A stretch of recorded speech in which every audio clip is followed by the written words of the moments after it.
Hey guys, welcome back to the Friday Vlog, where we discuss activity that goes on here with the BuzWeaver channel. That includes things like current events, headlines that are in the news, social media, pop culture, technology, and items of interest that come up during the week that allow us to have a little bit of a dialogue. If this is your first time here to the channel, welcome. If you are a returning visitor and or subscriber or follower on Alternative Tech, I want to thank all of you guys for your continued support. All right, guys, so we have a lot of material to go through today, so I hope to bring you the context and commentary in a typical Friday vlog fashion.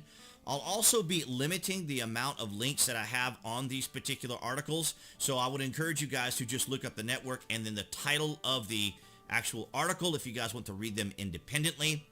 Here we have from Fox News, CNN staffer admits network's focus was to get Trump out of office, calls its coverage propaganda. So they're going with a Joseph Goebbels and or a Edward Bernays style of propaganda. And it says here, I 100% believe that if it wasn't for CNN, I don't know that Trump would have got voted out. And it's a very explosive article, very similar to what we have talked about for the last 3 years. And each time, of course, that we talked about it, people kind of scoffed at some of the comments that I was making about how they were working together. The Democrats working alongside the mainstream media, the tech giants, the special interests, and the activists to ensure that as many people as possible hated Trump as much as they did. Look what we did. We got Trump out, Chester said in a celebratory tone. I am 100% going to say it, and I 100% believe it, that if it wasn't for CNN, I don't know that Trump would have got voted out. Now, you guys can go through the entire article here and see the particular comments that were obtained, some of these through Veritas, and see all of the things that we had talked about. I mean, absolutely exemplifying everything that we talked about for 3 years. And of course, if you guys haven't seen it already, for those of you on YouTube, I'll link it up here in the top right-hand corner. For those who are watching on different platforms, I will link it below this video. We have talked about this quite often. The Time Magazine article by Molly Ball, 6,683 words of her outlining exactly what a cabal did to fortify an election for a desired result. So 2 explosive bits of information this week concerning the election yet again. But of course, we have more pressing matters because of all the activity that's going on in Minneapolis. So the second night of unrest after fatal police shooting of Daunte Wright outside Minneapolis. Trouble broke out again during a second night of protests outside police headquarters in the Minneapolis suburb of Brooklyn Center, a day after one of its city's officers shot and killed 20-year-old black man Daunte Wright during a traffic stop. Brooklyn Center Police Chief Tim Gannon told a news conference Monday that the officer who shot Wright meant to use her taser, but instead grabbed her gun. So Kim Porter, a 26-year veteran of the force, has been placed on administrative leave. She has since resigned, and so has Gannon, as well as the city manager. So they have left, but we have seen a lot of activity, and it's important to note here. Now, of course, it is a tragic and sad story that this young man lost his life, but there was a reason why he was stopped, and there was a reason why the police behaved the way they did. From Daily Mail, exclusive, Daunte Wright had a warrant out for his arrest for attempted aggravated robbery, charges after choking and holding a woman at gunpoint for $820 in 2019, court papers reveal. So there was a reason why he was stopped, and there was a reason the police were acting the way they were. And of course, in the jury of public opinion watching the video, they don't have all of the context. They don't know what all is going on during that exchange. And from Channel 5 News, ABC, Eyewitness News, KSTP out of Minneapolis, law enforcement officials, 40 arrests made during unrest in Brooklyn Center, Minneapolis. And we see the destruction and unrest that is happening there. And you can see quite a variety of different posts by news reporters and individuals there on the ground. Clearly a riot considering all the activity that's going on. And then in this particular article, there's a outline, kind of a point by point. Law enforcement officers are arresting people who have ignored dispersal orders and are violating curfew in the area near Brooklyn Center Police Department and Humboldt Avenue leave the area. So we have all these particular details from various reporters in the area that are covering all of the activity that's going on there. But more importantly, we also have the media jumping in and interjecting themselves because the narrative of calling things a riot isn't necessarily indicative to what they want to report as part of their narrative. Reporters scold Minnesota police chief for describing unrest after Daunte Wright shooting as a riot. Tim Gannon was questioned about dispersing crowd in front of Brooklyn Center Police Station. Well, they got all over Chief Gannon. And as you can see here in this little dialogue, Brooklyn Center Police Chief Gannon, I was front and center at the riot. Reporter, there was no riot. Gannon, there was. The officers that were putting themselves in harm's way were being pelted with frozen cans of pop. They were being pelted with concrete blocks. Now, we have learned that Gannon has since resigned, but here we have, in real time, the media trying to change the language, trying to change the narrative because of the connotation of the word riot. Then we look over here from Fox News. Congressman reacts to CNN calling Minneapolis riots a protest. Get the story right, he says. Mainstream press bends, avoids the word riot to describe violence in Minnesota, or Minneapolis, Minnesota. And he's correct.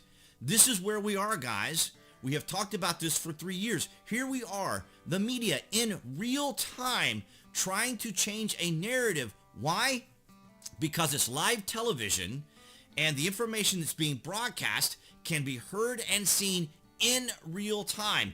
And this is a lot of the reason why they went after a lot of the creators on YouTube, of course, because they would create videos discussing this topic, and of course they'd have to fact check and they would have to ensure that the information was correct. So they just started demonetizing everyone because they wanted to discourage people from talking about these topics. And if you go live on your channel, they will just shut you down as well. Why? Because when you go live, you can't be censored at that point. You can't be filtered. But here we have the media in real time trying to change the narrative of what's going on. Dear CNN, what happened last night in Minneapolis was not a protest. It was a riot. Get the story right or get out of the news business. Wrong, Lance. It was clearly a peaceful protest. Don't believe your lying eyes. I'm going to bet that's a bit of sarcasm because it doesn't take very much to see in many of these articles, and many of these articles kind of held back on all of the content that they could have shown because there was a lot of activity going on.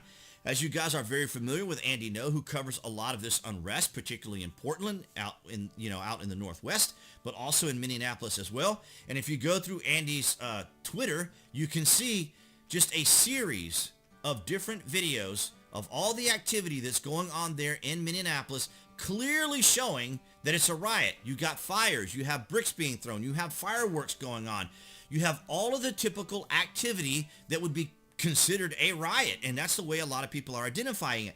But the mainstream media just can't handle the fact that people can provide you with information, let you see it, and not have some level of context to it that they can add. But when we see the video of what happened with Daunte Wright, the police knew once they ran the tags and understood who they were dealing with, they knew they had a person who had a warrant out. So they went through the process of not only protecting themselves, but trying to calmly control the scene. Rashid Tlaib. Now keep in mind, here is a congresswoman. It wasn't an accident. Policing in our country is inherently and intentionally racist.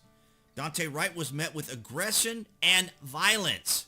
I am done with those who condone government-funded murder. No more policing, incarceration, and militarization. It can't be reformed. So here you are, she's making a direct claim, first, that it wasn't an accident. How does she know? Was she there? Does she know the context? Does she know there was a warrant issued? Did she know the police were just going through a standard procedure to protect themselves and the public from someone who does have a warrant? Policing in our country is inherently and intentionally racist. Wow. Think about that as a statement. And Marjorie Taylor Greene and President Trump were getting all this flack about their post, think about what she's saying as a congresswoman. Daunte Wright was met with aggression and violence. No, he wasn't. He was met calmly, given instructions, and then he had a tussle with the police where an accidental shooting or an accidental discharge happened. It was a tragic accident. It's unfortunate that he lost his life. I would agree with anyone and everyone who believes that this was a tragedy. I believe it was. No more policing, incarceration, and militarization. It can't be reformed. What are you talking about? What is this woman talking about? Andy No says, but you got protection from publicity-funded law enforcement. So the thing here is the very authority that these Congress people and the Senate and others in places of authority are responsible for and should be trying to at least give a coherent outline of what their duties are is just outright saying that the police are the danger, that the police are the problem in this country. While we're still on Twitter, I wanted to show you guys that the CNN Exposed is still trending. As of this recording, it is Wednesday, April the 14th. This came out on Tuesday. So this is why I encourage you guys to like, share, and comment on the video so that we can get this information out, because we have talked about this for 3 years. So I'm glad that this is finally coming out. Now, whether or not it's going to have any type of societal impact is another story. But this is why I encourage you guys, even if you're following me on Alt Tech, to vote up and to share this content so people can get the message of the Friday Vlog as we cover this type of material. And it's important to note here that Russia, China, and North Korea probably couldn't be any happier. Any and all of our adversaries couldn't be any happier that the establishment has appointed Joe Biden as the President of the United States, because foreign countries are very adept at manipulating Democrat presidents, because they have a better understanding of how Democrats work in the United States, as well as the mindset of the Democrats, which aren't too dissimilar to the socialist ideology, philosophies, and worldviews of these very countries. You see here, Russia warns U.S. to stay away from its own good as Ukraine standoff intensifies. And right now, as we're doing this recording, you can see President Biden announces U.S. withdrawal from Afghanistan. President Trump was in the process of doing that. So here we have yet another Trump measure that is being implemented by Biden. And of course, he's actually outlining the entire timeline, which gives the adversaries all the information they need to know how to prepare for when the Americans completely pull out, which is, you know, a very, very bad strategy. But nonetheless, of course, our adversaries couldn't be any happier. And China knows this just as well. Don't play with fire. China warns U.S. on Taiwan. So here again, these foreign nations know exactly how to push the buttons now that we have a Democrat president in office, and Biden will capitulate. Biden will try to find some way to make himself look good, make himself look capable and competent, and he will just feed right into these foreign nations' hands.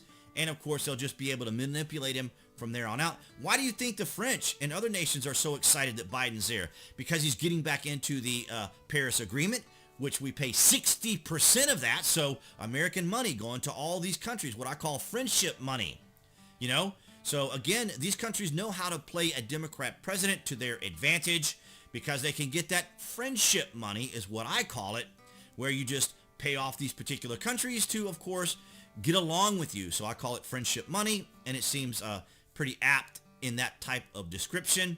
So lots going on this week, guys. So I wanted to cover all these particular topics as we move through them. So I hope that this was able to give you a good picture and provide you with that particular context. All right, guys, so that's going to wrap it up for this Friday vlog. I want to thank all of you guys for the likes, the shares, and the comments. And below this video, of course, will be the various links to the social medias that I belong to include Alternative Tech, where I would ask you guys to give me a follow as I post content throughout the day on there.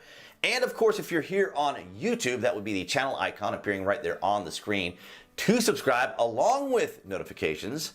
That way you guys will know when there's content here on the channel, as well as the Friday vlog. And I will see you guys right there behind that camera next week.